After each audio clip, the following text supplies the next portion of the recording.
Walk to Perdition. Time passed, wounds heal.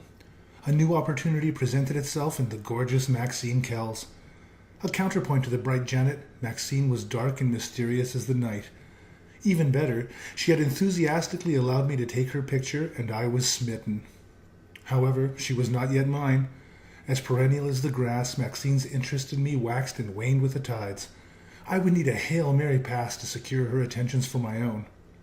But what to do? The t-shirt idea was out. The monkey learns. I would need something big as my heart for Maxine. My adolescent mind raced to the romantic stories of old, and it came to me in a flash. Romantic poetry. Isn't that how the troubadours of old had won their heart's desire? Immediately I put pen to paper and began my masterpiece. Okay. You are pretty like kitty. Okay. So you're pretty like a kitty.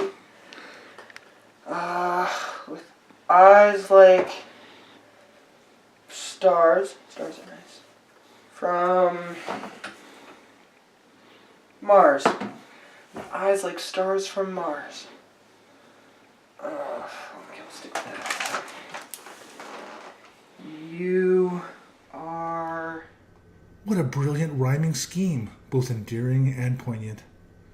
I was on a roll. Maybe someday other scholars would look upon my works as I did Shakespeare's, in wonder and awe. I had done it. A magnum opus in the lines of Thoreau and Shelley.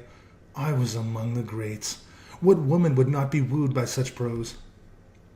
Yet in my heart, I knew this would not be enough. This was the modern era.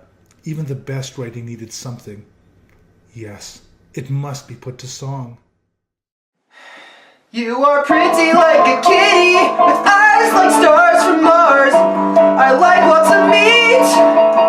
I think you're neat. Could we play in the sea? Would you please go out with me? Perfect.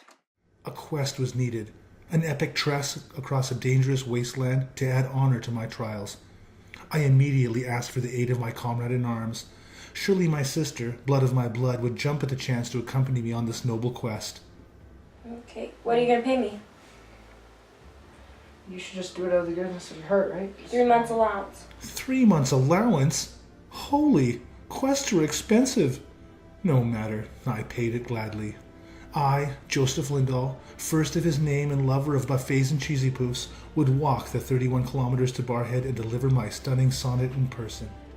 The sun shone brightly as I began my pilgrimage to Barhead, truly a portent of future victory. Success was thirsty business. I walked bravely, with a sense of purpose. This was no pointless meander.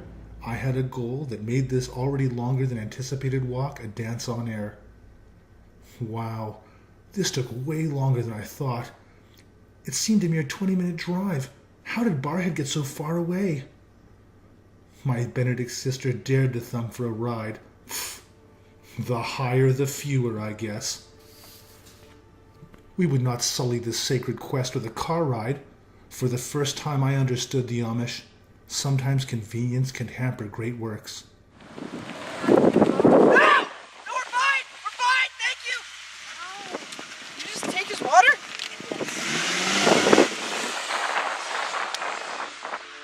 Well, at least we can share that now. The trek continued. The happy sun that had once smiled upon us had become an exacting taskmaster. My feet, once light with hope, had become heavy with the weight of the truth of the distance. Barhead seemed like a distant land. The hill of Everest, barely registered in the car, now loomed before me like a stairway to heaven. How many earnest souls had died on its heady incline? Gone were my dreams of victory. Gone the water I had squandered in easier times. Gone my bosom companion that gulped her water in heedless swallows. After all, I had bankrolled this charade in the name of love. What was her mercurial needs in the face of my quest? In desperation, I reached for the water that was my spiritual right. All you can do is give me some water! No! I'm moist!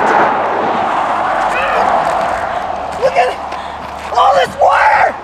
We gotta drink that! Stumbling, bone-weary, I and my bankster, arm in arm, shuffled along towards a forgotten promised land. In vain did I extend my thumb in the hope of vehicular assistance. There were crimson moments I would have given my big toe for a car ride to the finish line. At last, when all hope was gone, did I finally spy the lights of paradise that heralded the goal of my arduous Bataan death march. Barhead, the corner store, and my beloved loomed large before me. My fatigue left me in the presence of this radiance. My final victory was at hand. As I neared the manger of my joy, the promised glory, Maxine in all her splendor presented herself at the balcony of my adore. My helpmate began her dulcet tones as I cut in with my heartfelt recorder. Wait, humiliation once more! Who had proclaimed the sage pronouncements of perfect prose I had written? A hasty parliament took place, and as was meet, I began to sing from my heart the epic soliloquy to Maxine I had prepared, carried in soft cadence by my sister and her excellent harmonic offerings. I came all the way here just to see you, to compose this piece of art that I made just for you. All the way from my place to Barhead.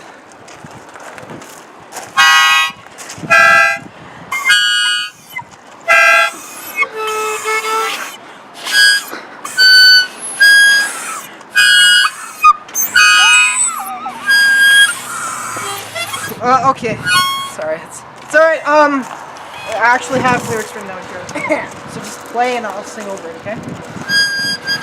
You are pretty like a kitty, with eyes like stars from Mars. I like lots of meat, I think you are neat. We could play in the sea, please go out with me. Was it too much for my delicate flower that she flew the furthest of our devotion to cooler climes? Was it all just an exercise of base embarrassment and grotesquerie? We will never know, for the magnificent Maxine simply walked away. Perhaps I should have done the t-shirt trick after all.